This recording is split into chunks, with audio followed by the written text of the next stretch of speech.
midnight, to one of the most disturbing cases recorded in the history of Pikeville, Kentucky. Welcome to this journey. Before we begin, I invite you to leave in the comments where you're watching from and the exact time of this narration to which you're listening. We're interested in knowing these documented accounts reach which places and what times of day or night. 023, especially treacherous was the dirt road leading to Chloe Creek in the winter of 1891. Often seeking shelter before attempting the final descent into the valley, travelers heading toward Pikeville would find themselves perched on a ridge overlooking what locals called Hungry Hollow. As a solitary beacon for weary visitors stood the mountain pass inn. 045, between 1885 and 1892, the Pike County Register indicates in its records that the establishment was owned and operated by Elijah and Silas Blackwood. Two brothers had acquired the property after the previous owner, a widow named Margaret Tiller, reportedly relocated to live with family in Virginia. 107, for a sum considerably below market value, county deed transfers dated June 17, 1885 show the brothers purchased the property, raising questions that would only be answered decades later. Not merely the disappearances later associated with the inn is what makes this case particularly unsettling, but rather the methodical record-keeping discovered in 1963. Highway expansion workers uncovered a sealed root cellar beneath what had once been the inn's kitchen. 141, a collection of leather-bound ledgers containing guest registrations spanning 7 years was found by the workers, according to the Pike County Herald edition dated April 17, 1963. Now preserved in microfilm at the Kentucky Historical Society archives, the ledgers revealed a disturbing pattern. For every 4 guests who signed the register, approximately 1 would have their name crossed out with a peculiar notation, "Account settled in full." 210, these notations invariably corresponded with travelers who were never seen again after their stay at the Mountain Pass Inn, further investigation revealed. Respected members of the Pikeville community were the Blackwood brothers. The elder, Elijah at 42, served as a deacon at the First Baptist Church and was known for his generous donations to local causes. 234, more to the building fund than any other congregant was contributed by him. Church financial records from 1887 to 1891 show. Such was his standing in the community that when the town council considered imposing stricter regulations on businesses outside town limits in 1888, Elijah's establishment was specifically exempted. This is according to minutes from the council meeting dated March 12 of that year. 302, quieter but equally regarded for his skills as a butcher was Silas, 5 years younger, who supplied meat to much of Pike County. In the social columns of the Eastern Kentucky News the quality of his products was frequently praised. One entry from September 1889 noted that Mr. S. Blackwood's smoked ham took top honors at the Harvest Festival, with judges remarking on its distinctive flavor. 329, strategically at the junction sat their establishment, where travelers from Virginia, Tennessee, and other parts of Kentucky would pass through on their way to or from the coal mining operations beginning to transform the region. Dramatically increasing traffic through the previously isolated mountain passes was the expansion of the coal industry in eastern Kentucky. 352, commercial travel through Pike County had increased by 67% over the previous 5 years, according to an economic survey conducted by the state in 1890. This created ideal conditions for an establishment like the Mountain Pass Inn to thrive and for its proprietors to select victims from a steady stream of unfamiliar faces. 429, a 2-story structure built of local timber was the Mountain Pass Inn, with 6 rooms for rent upstairs and a dining room.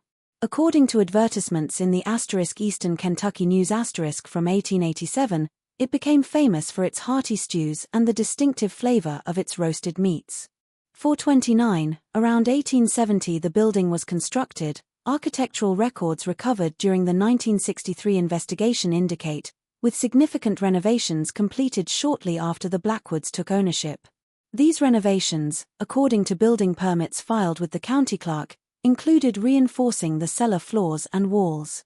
Modifications that investigators would later determine were designed to create a soundproof space beneath the kitchen. 451, approximately 4 miles east of Pikeville proper stood the building, isolated enough that the nearest neighbor, the Coleman family, lived over a mile down the ridge.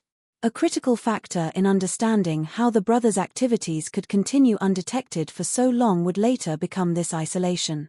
511, where the old wilderness road curved sharply around a steep outcropping, was the inn situated, forcing travelers to slow their pace precisely at the point where the establishment came into view. Particularly hazardous became this section of road in winter months, with the combination of ice, steep grade, and poor visibility often leaving travelers with little choice but to seek accommodation at the inn. 531, the discovery of a small brass bell found among the items in the root cellar was what particularly puzzled investigators in 1963. According to the subsequent report filed by Sheriff Raymond Hatfield, relation to the famous feuding family unclear, the bell matched the description of one that had belonged to Edward Calloway.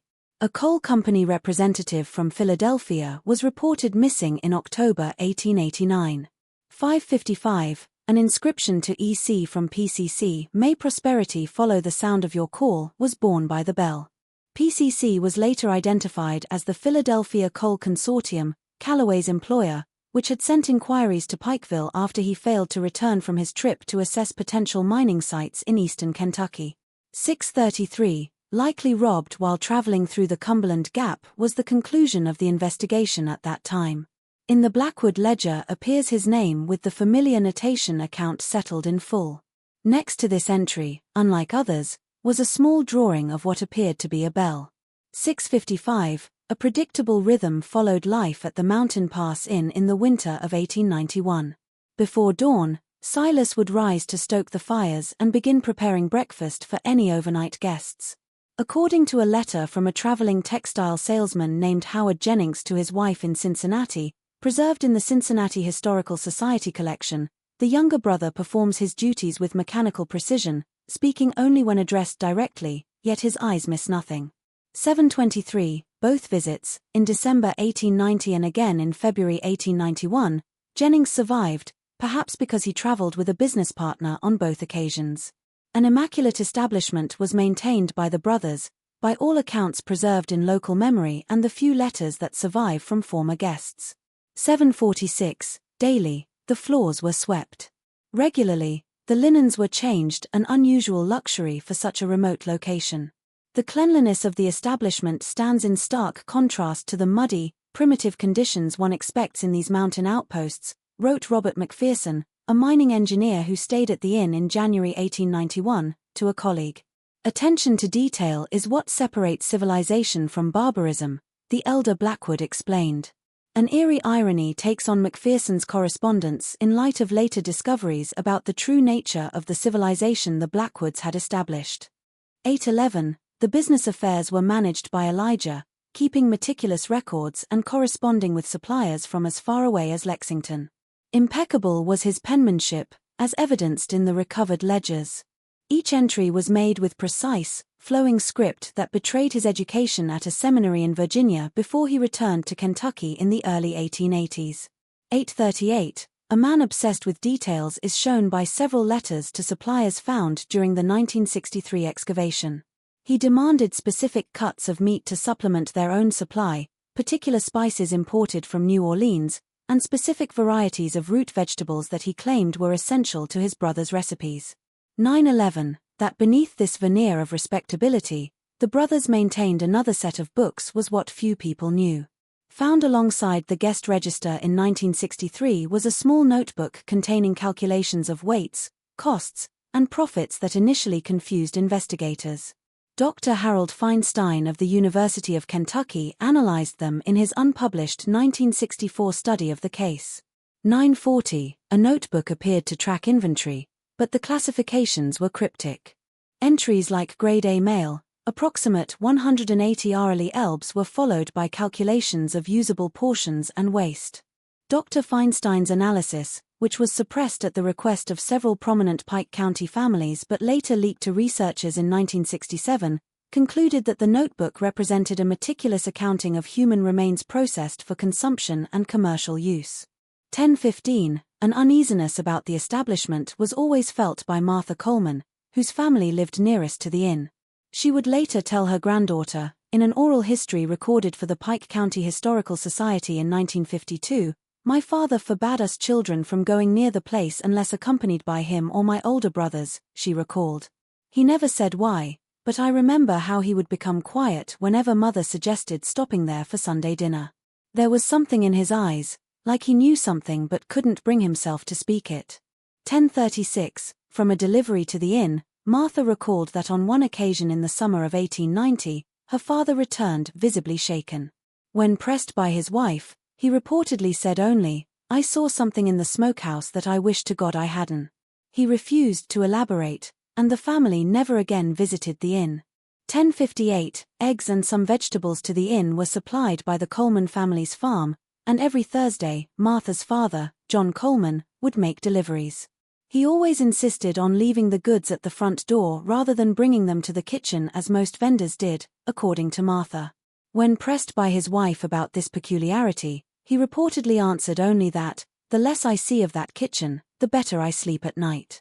11:21, in 1892, shortly after the disappearance of the Blackwood brothers, John Coleman sold his farm and relocated his family to Ohio, county records show.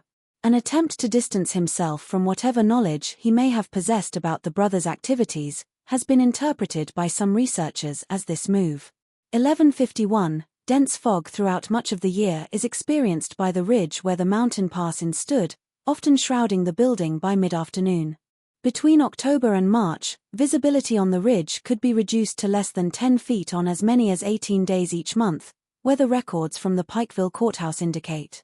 12:22, little choice but to seek accommodation had travelers caught in this weather, as attempting to navigate the treacherous descent to Pikeville in such conditions would be foolhardy at best, fatal at worst. An uncanny ability to predict these weather patterns seems to have been developed by the Blackwood brothers. Often they prepared additional rooms just before a bank of fog would roll in, bringing with it stranded travelers grateful for any shelter. 12:51, one such traveler was Carolyn Meeks, a schoolteacher journeying to take up a position in Pikeville. She arrived at the inn on September 3, 1890, according to her correspondence with her sister in Cincinnati, preserved in the Meeks family collection at the Ohio Historical Society. "The place has a strange atmosphere," she wrote. "The older brother is excessively polite, almost theatrical in his courtesy, while the younger barely speaks, but watches with such intensity that I find myself unable to meet his gaze. I shall be glad to reach Pikeville tomorrow and put this place behind me." 13:23, the strangest thing about that mountain inn was the cellar door in the kitchen floor. She mentioned in a subsequent letter dated September 10 it was secured with not one but 3 heavy padlocks. "We mountain folk have our treasures, Miss Meeks," the older brother said when I inquired about it, merely to make conversation during an uncomfortable silence at dinner. He smiled in a way that did not reach his eyes. And the prudent man secures what he values most. I did not sleep well that night. 13:57, for 3 years at the Pikeville School for Girls, Meeks would go on to teach before returning to Ohio. The fortuitous arrival of a large family just before dinner was served may have been due to her survival, as she described in another letter. The registry confirms that on that date, the Miller family of 6 checked in, possibly altering whatever plans the brothers might have had for their solitary female guest. 14:25, however, a notation in the second ledger indicates that Elijah had initially marked her as a potential account to be settled before crossing it out and writing unsuitable, profession too visible beside her name. 14:46, an unusual event disrupted the routine at the Mountain Pass Inn in early March of 1891.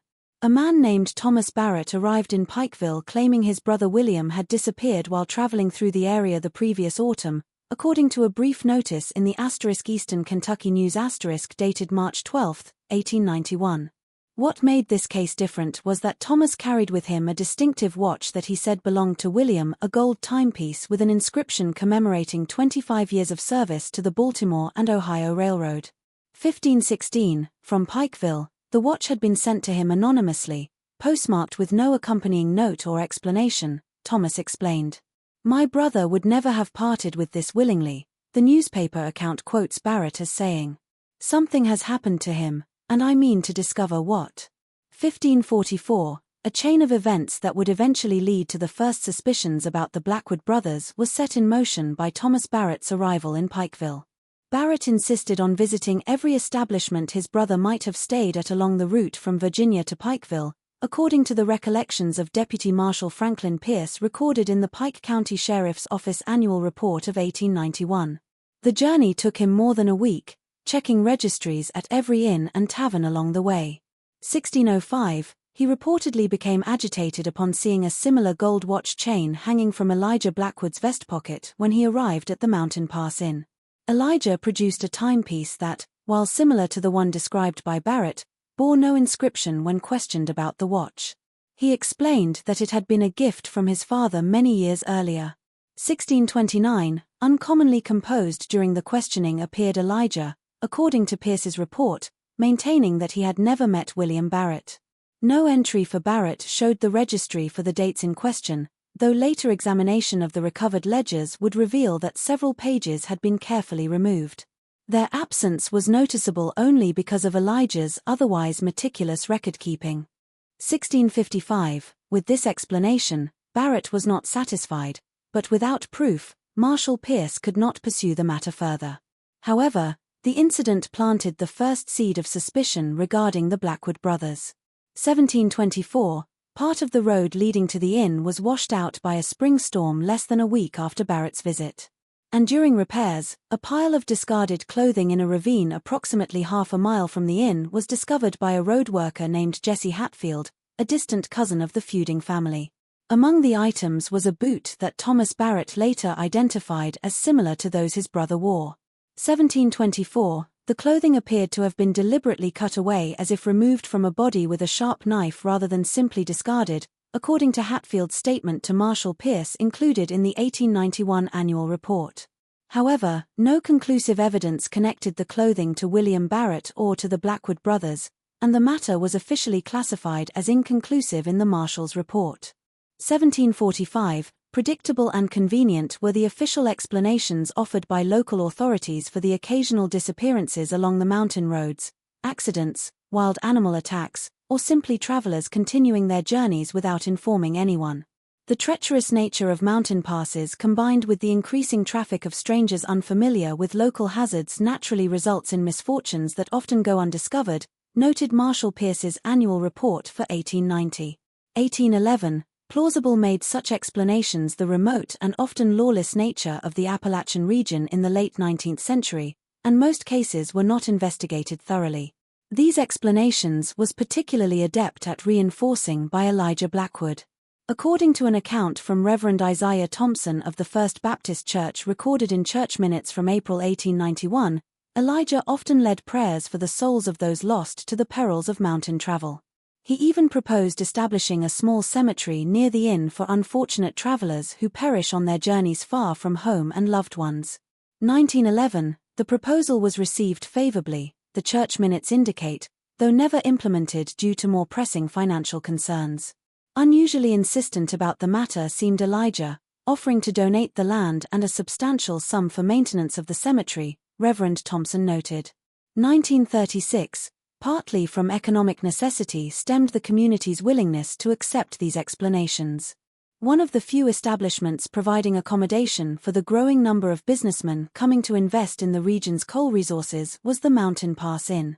Substantial revenue that benefited the local economy was generated by the inn, according to Pike County tax records from 1890, through purchases of supplies and Elijah's generous donations to community projects. 2001, over 50 signatures from local merchants who cited the benefits of increased traffic to the area's economy were gathered by a petition circulated in 1890 to improve the road leading to the inn. Additionally, weight in Pike County was carried by the Blackwood name. The brothers' father, Nathaniel Blackwood, had been a respected judge before his death in 1882, and their grandfather had been among the earliest settlers in the region, county census records from 1870 show. 2034, a degree of insulation from suspicion that strangers would not have enjoyed was provided by this heritage to the brothers. In those days, the word of a Blackwood was taken as gospel, as one anonymous source told the Pike County Herald during the 1963 investigation. If Elijah said a man had continued on his journey, no one would think to question it. 2057, a form of collective denial common in isolated communities dependent on key individuals for economic stability, is what Dr. Rebecca Collins, in her 1967 study Frontier Justice and Community Silence which was completed but never published due to her sudden death that same year, suggested the community's reluctance to question the Blackwood brothers represents. 2121, a palpable discomfort when the subject was raised was noted by Collins, who interviewed several elderly Pike County residents who remembered the brothers, as if breaking the silence would implicate the entire community in whatever transpired at the Mountain Pass Inn. 2147, the initial suspicions raised by Thomas Barrett's visit had largely subsided by the summer of 1891. To its regular rhythm returned life at the Mountain Pass Inn, though some locals began to take note of patterns they had previously overlooked. Increasingly reluctant to make deliveries to the inn became Martha Coleman's father, she recalled, eventually sending her older brother in his place. 2207, some things are better left unquestioned, he reportedly said only when asked why. Similarly, the local postmaster, Hiram Watson, noted in his personal diary, discovered among his effects after his death in 1924, that the Blackwood brothers receive an unusual number of inquiries regarding persons who have apparently vanished while traveling through our region. I find myself wondering if there might be some connection, though prudence suggests I keep such thoughts to myself. 2231, in the behavior of Silas Blackwood came the most significant shift. Signs of what Wilson described as nervous agitation began to be exhibited by Silas, according to accounts from various sources, including entries in the journal of Dr. Samuel Wilson, the only physician in Pikeville at that time. Pacing along the ridge behind the inn late at night was observed, and on several occasions he was seen digging in various locations on the property.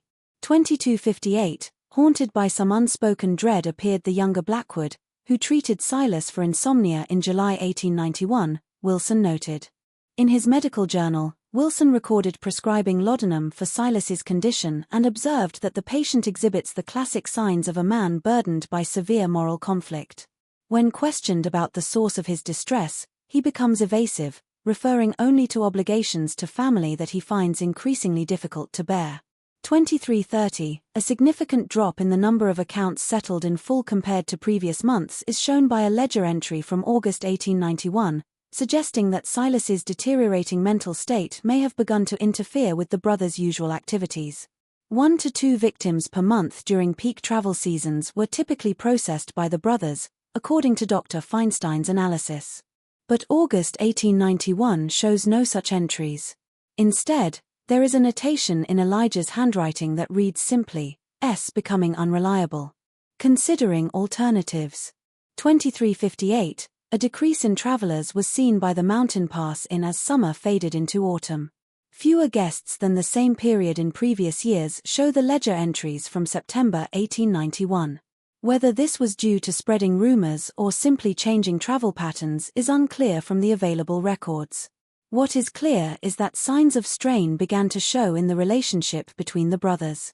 2400 hours 25, to the inn was summoned Dr. Wilson on September 8 to treat Silas for a laceration to his right hand. The wound appears to be defensive in nature, such as one might receive warding off an attack with a blade, Wilson noted in his journal. An accident while butchering was claimed by both brothers, though the angle and depth suggest otherwise, when questioned. 25:10, a cryptic reference to this tension is contained in a letter from Elijah to a supplier in Lexington, discovered among business records in the 1963 excavation. "My brother's constitution seems increasingly ill-suited to our enterprise. His weakness threatens all we have built. I find myself considering measures I would once have deemed unthinkable."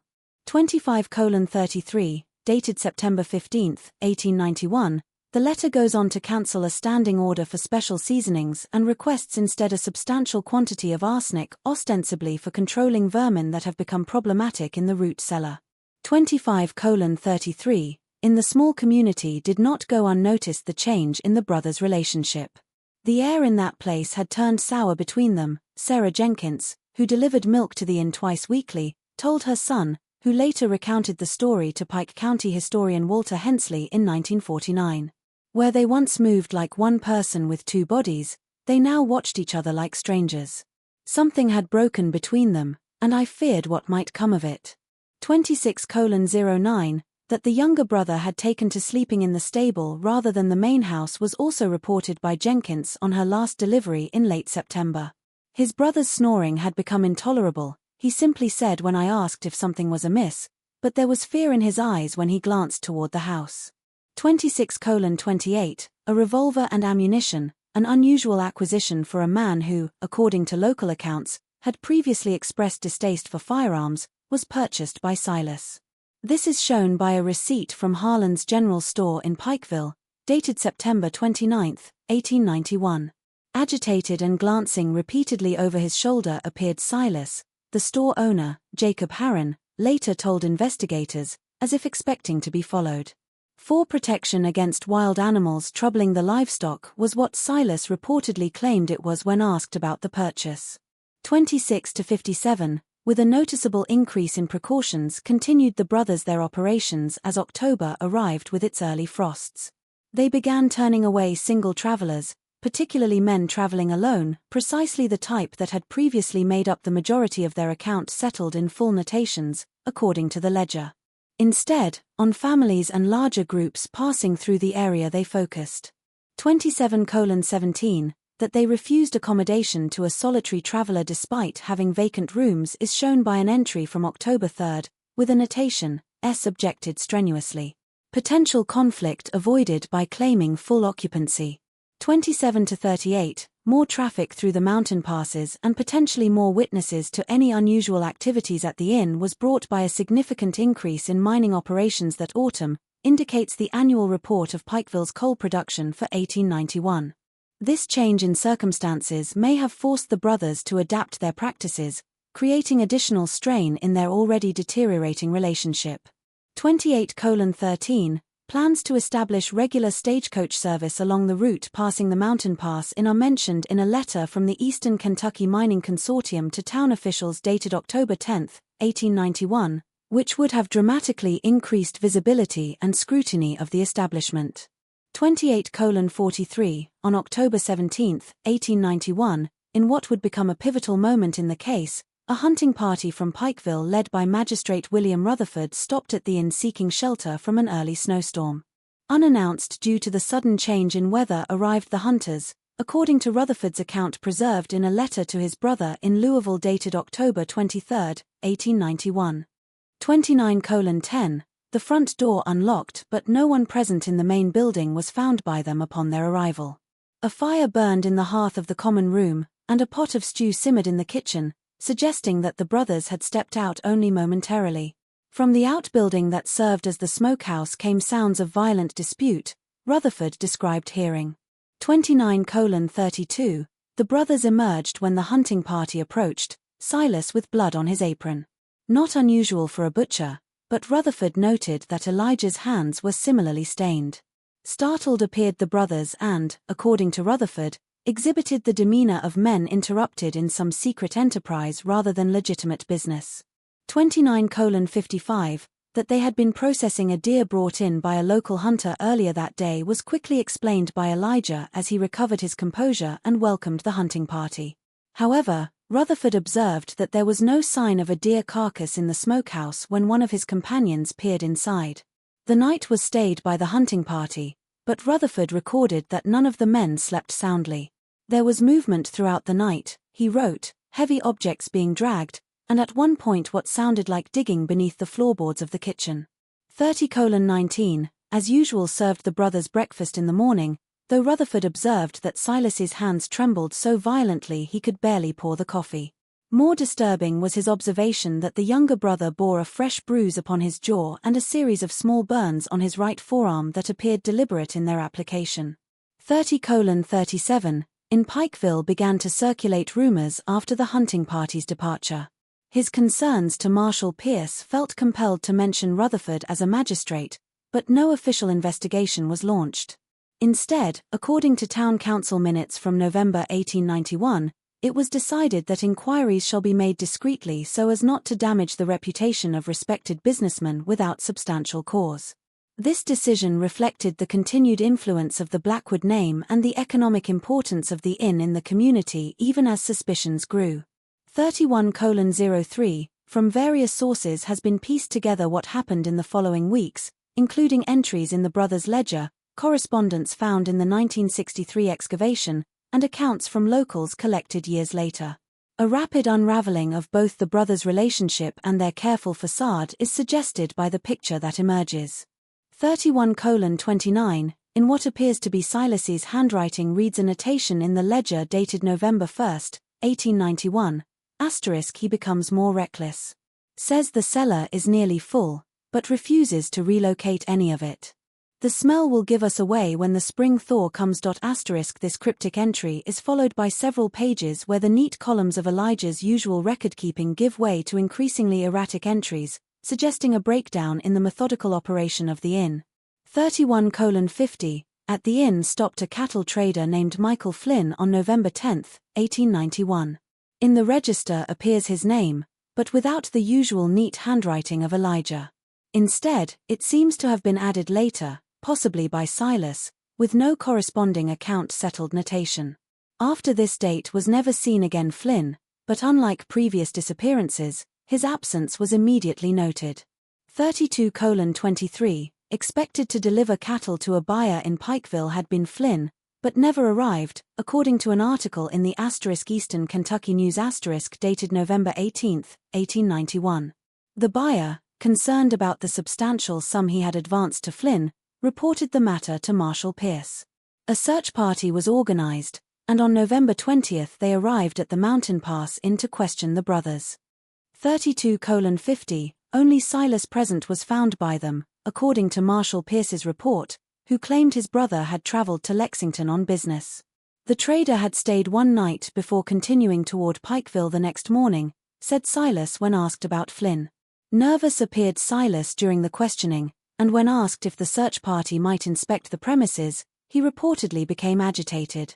Elijah would not approve of strangers rummaging through the inn in his absence, he insisted. 33:17, nothing suspicious at the inn during their cursory examination was found by the search party, but two members reported feeling uneasy about Silas's demeanor. The younger Blackwood had the look of a man standing on a gallows, waiting for the trap door to open beneath him, one later told Pierce. Without further incident they departed, but Pierce noted in his report that he intended to return when Elijah was present to conduct a more thorough inquiry. 33:46, until many years later would not become clear the true nature of what occurred between the brothers. A letter written by Silas was discovered during the 1963 excavation addressed to a cousin in North Carolina but apparently never sent. How the brothers' enterprise had begun to unravel was described in the letter.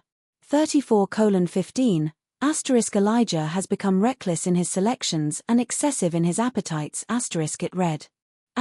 What began as necessity in lean times, has transformed into something I cannot name without condemning my own soul. The cellar walls cannot contain the weight of our deeds, and I fear judgment approaches. Last night I dreamed our mother stood at the foot of my bed, her eyes hollow and accusing. When I awoke, I found Elijah watching me from the doorway, his expression unreadable in the darkness. He speaks now of expanding our operation, of opening a second establishment nearer to the mining camps. I cannot follow him further down this path. Yet I see no way to extricate myself from what we have built together. The bonds of blood have become chains, and I find myself contemplating desperate measures to break them. 34:37, a breaking point for Silas may have been Flynn's disappearance, suggests the letter dated November 25, 1891. That he returned from Lexington on November 27 and was displeased to learn of the marshal's visit is indicated by a subsequent entry in the ledger in Elijah's handwriting. He notes, *S becoming a liability. His weakness could destroy everything. Must accelerate alternative arrangements. This is the last coherent entry in the ledger before the final chaotic pages. 35:03, to Pikeville but not to the inn returned Elijah Blackwood on December 3, 1891.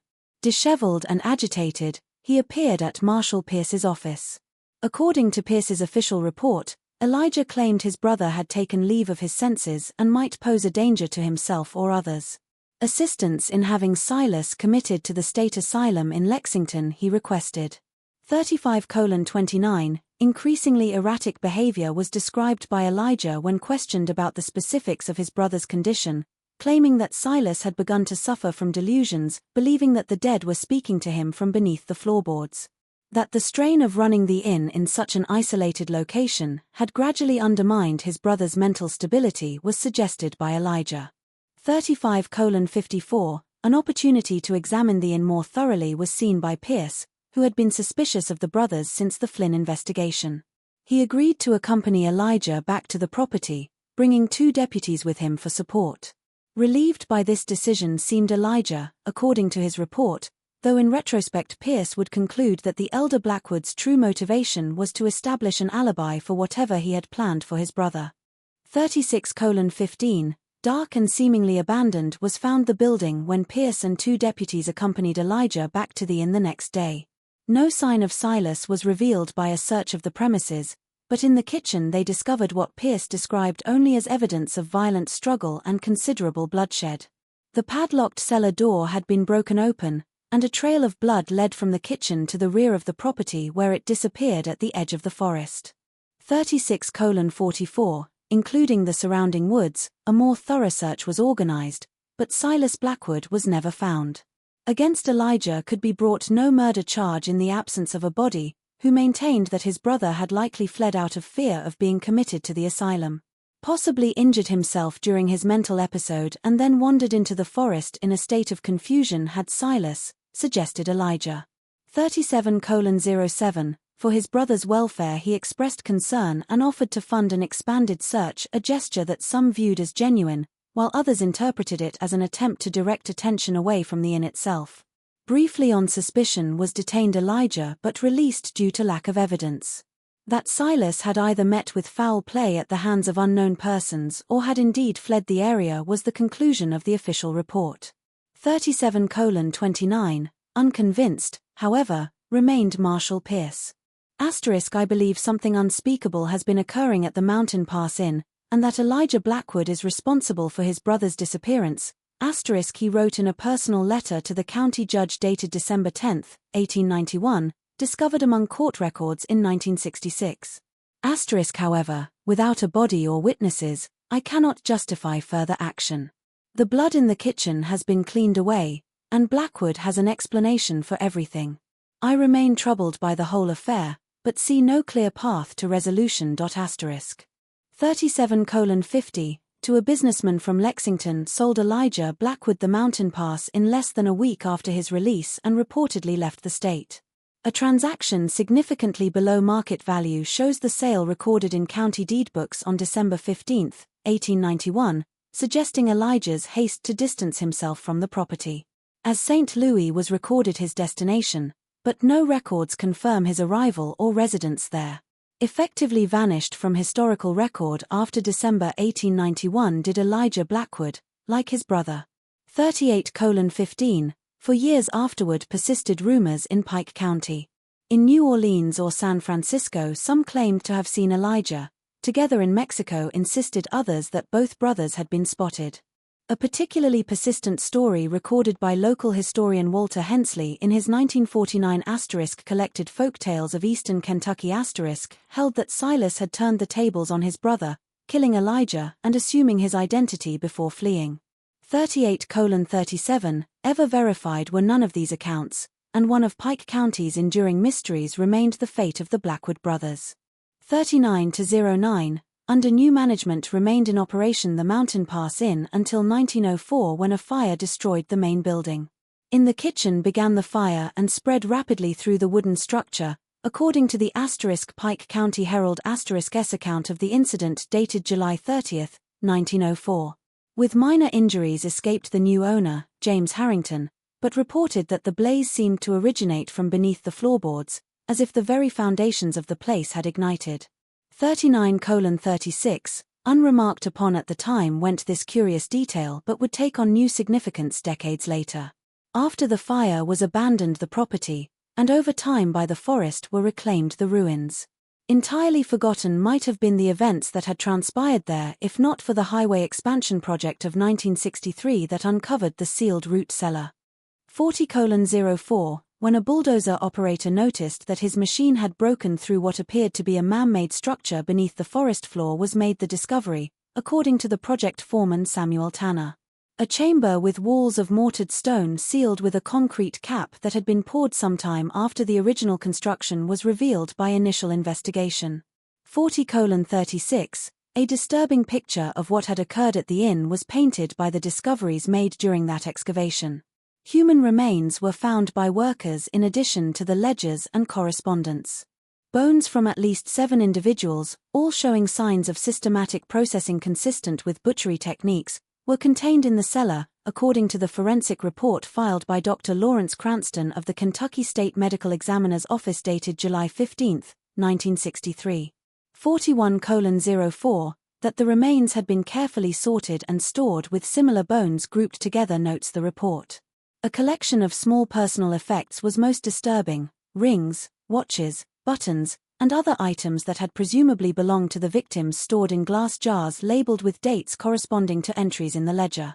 41:29, traces of human tissue were revealed by further analysis of the kitchen implements found in the cellar, leading to the inescapable conclusion that the Blackwood brothers had not only murdered selected guests but had also processed their remains for consumption. To human flesh had apparently been applied the brothers' smokehouse techniques praised in local accounts, which was then served to unsuspecting travelers and possibly sold to businesses in Pikeville. 41:53, that other travelers and possibly even locals had unknowingly participated in these acts of cannibalism was suggested more disturbingly by the distinctive flavor of the inn's famous stews and roasted meats noted in contemporary accounts. 42:15, consider.